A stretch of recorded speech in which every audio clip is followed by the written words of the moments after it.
It's actually a changing of energy into different forms, and what was waste can be redirected and changed into something that's really very wonderful and productive, and it's cyclic, which is really neat.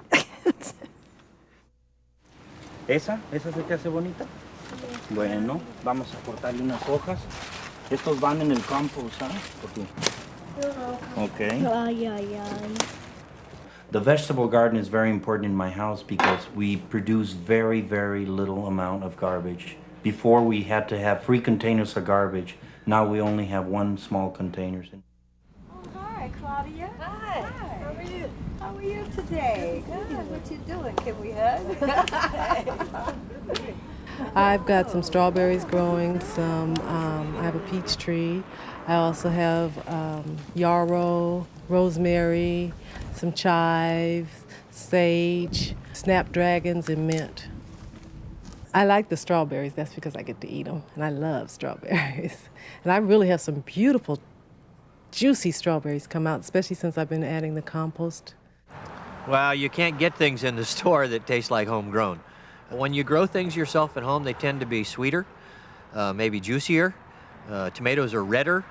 I like the freshness. The freshness of tomatoes and basil is especially good. There's a lot of aroma that comes through the basil in the cooking, and you get to taste that. For our garden, we have a lot of foods that smell good as well as taste good.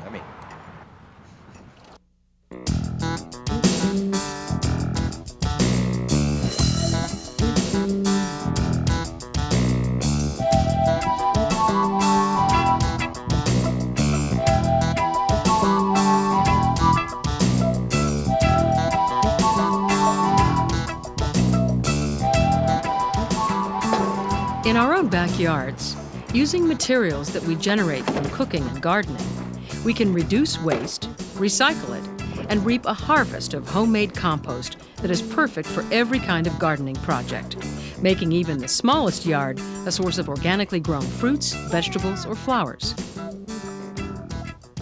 In this program, we'll see how easy it is to compost at home once you've learned a few simple steps. We'll meet 4 Alameda County residents who will show us how they compost and how they use compost around their homes. We'll also see how compost is making a difference beyond our homes and changing the way we recycle and grow our food. Compost, a natural fertilizer and soil amendment that's as old as life itself. All organic matter decomposes. Composting speeds up the process by creating improved conditions for the bugs, worms, and microorganisms that break down organic material. This is a compost pile made with yard trimmings and food waste.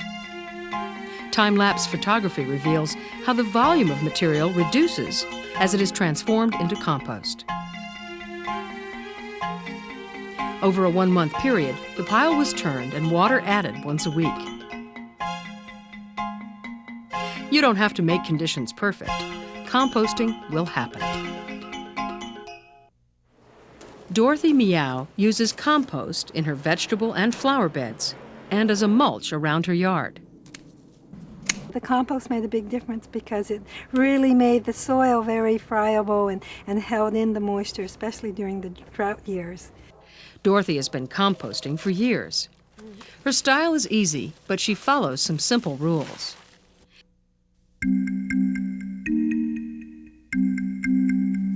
She makes sure she keeps a balance between green and brown materials. Greens include grass clippings, fresh plant trimmings, kitchen scraps, and manures from horses, chickens, and other non-meat-eating animals. Greens are rich in nitrogen and are often moist and green in color. Browns include leaves, dead plants, and sawdust from untreated wood. They are rich in carbon and are often dry, fibrous, or woody. The goal is to have about half greens and half browns in your pile. The 3 basic steps are chopping materials, mixing, and maintaining moisture. Let's see how this works, building a new pile from scratch. The bottom layer of a new pile should be coarse material that will keep air at the bottom. Dorothy chops her woody and fibrous brown materials with a kitchen cleaver, using an old stump as a chopping block.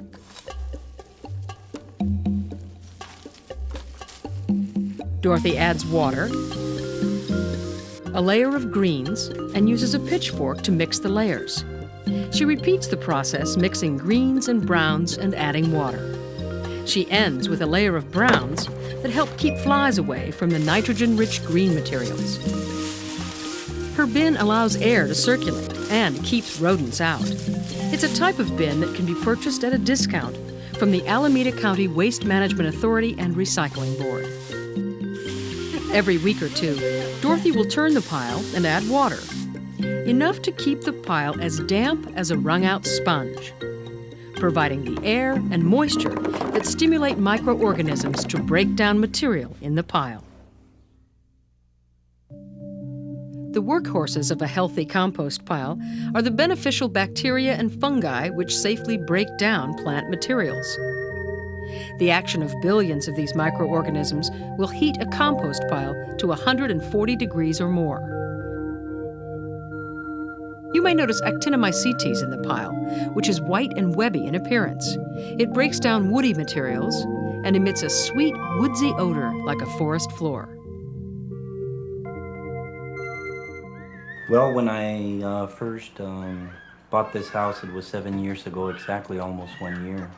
It used to be a car parking lot in the back, and the earthquake took care of that. So I decided to make a backyard. So I made a lawn so my kid could play. I made a vegetable garden because my wife loves plants. And I made a little barbecue space for me.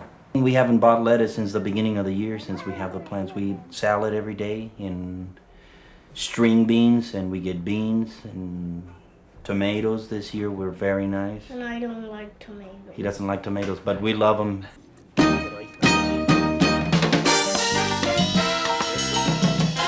Eileen, come and help me.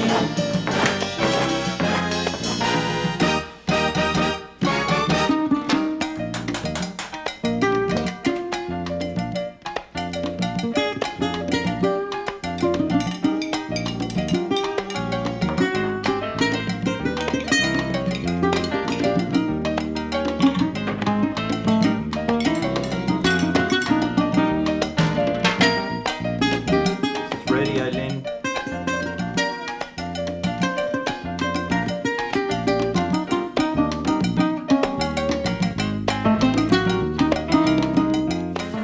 Most people use an add-as-you-go method for their compost.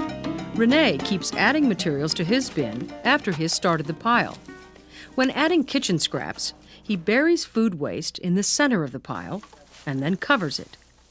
Burying food waste will keep rodents away and control odors. He coarsely chops materials with his shovel, mixes, and then occasionally adds water.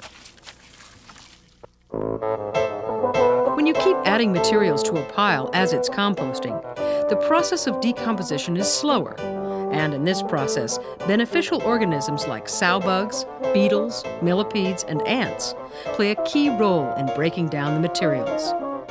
They chew materials into small pieces and excrete them in forms that are more easily broken down. The most prized workers are earthworms. They digest a wide range of organic matter and help make compost a great source of plant nutrition. It will happen. Compost happens. That's what's great about the process. If you're not using kitchen scraps, you can try the low-fuss method like Claudia. Don't add food waste to a low-fuss or an open pile because it can attract rodents and other animals. Although it's always good to have both greens and browns in a pile, Claudia doesn't worry too much about having equal amounts. She coarsely chops and mixes her materials and maintains moisture.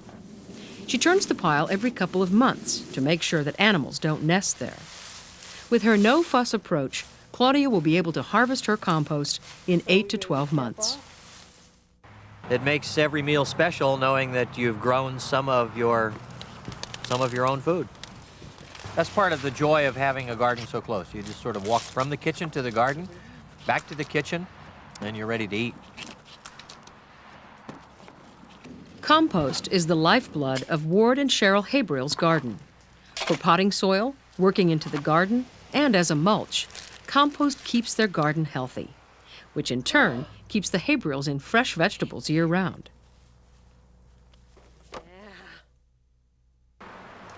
Composting doesn't require much effort. But if you're enthusiastic, you can build a fast pile that can be harvested in less than a month. For my method, I'm interested in my dry leaves, I'm interested in the branches, these constitute my browns, and grasses. And grasses, leaves, and branches in my yard constitutes the bulk of what I make a pile out of. My process involves chopping these finely. As you can see, my grass are just not individual blades, they're almost powdered. And the reason for that is because I've exposed a lot of the surface area of the carbon and the nitrogen products. That's the browns and the greens. The more surface area exposed with the right amount of air and moisture is what gives me the rapid action and the rapid decomposition, so that the next day when I check it and the temperature is up 50 or 60 degrees, I know I'm on the right track. Making compost fast requires more effort up front and begins with chopping materials as finely as possible, particularly dry, woody, brown materials.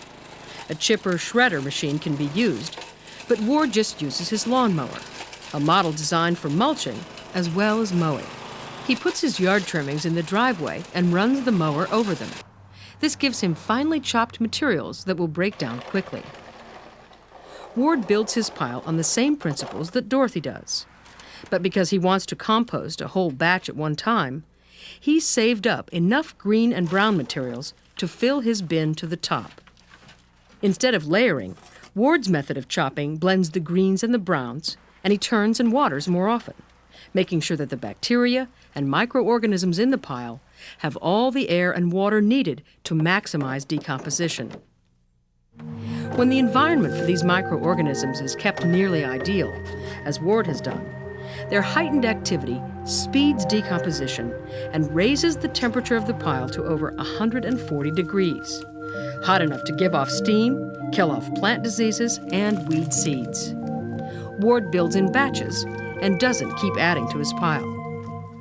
I just monitor for moisture, come back the next day, and when it reaches 140 degrees or more, then I turn the pile, add more moisture, feel as I go, and that's the process.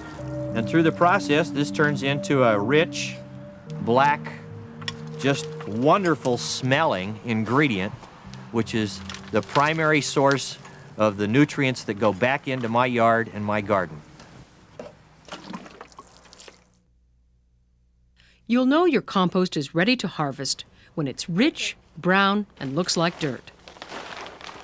Dorothy removed this pile from her bin and stopped adding materials to it 3 months ago.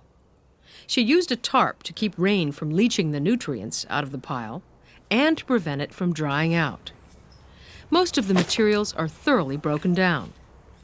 Dorothy picks out a few large pieces, and this compost is ready to be dug directly into the garden bed, where it will improve the health of her soil and provide nutrition for her plants slowly and naturally without pesticides or fertilizers. She could just as easily use it in a potting mix, like the Habriels for spring bulbs, or Claudia and her husband Ron for repotting plants, or around the root ball of a new tree, like Renee.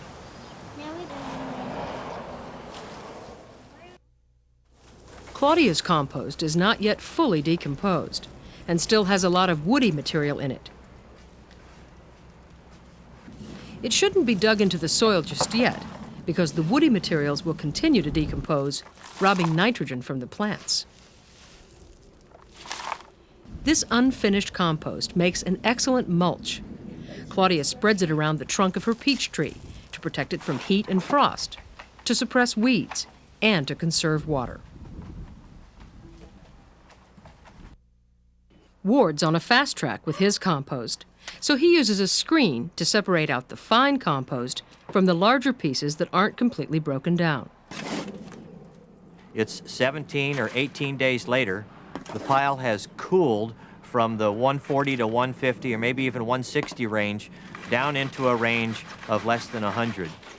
At that point, I'll harvest it through my screen, filtering out the bigger pieces and saving those for another pile later. And then what I sift through is what I use to stir back into the garden, the flower pots, and the rest of the yard.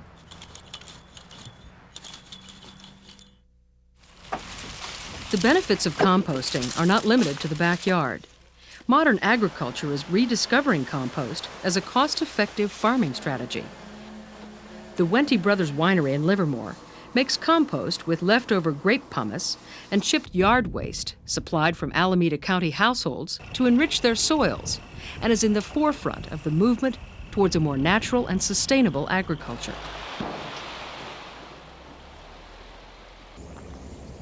Now this is a lot better. We began organic farming about 186 acres back in '89, and one of the things that you have to do is you have to improve the soil. There was a couple of elements that we were needing. Potassium and phosphorus were two of the elements that were low in, and compost is an excellent source for supplying those elements. As you increase the organic matter, you have greater water holding capacity and just more readily available nutrients to the vine. We look at compost as a product or amendment that we can put on the soils to give us that balance in the soil.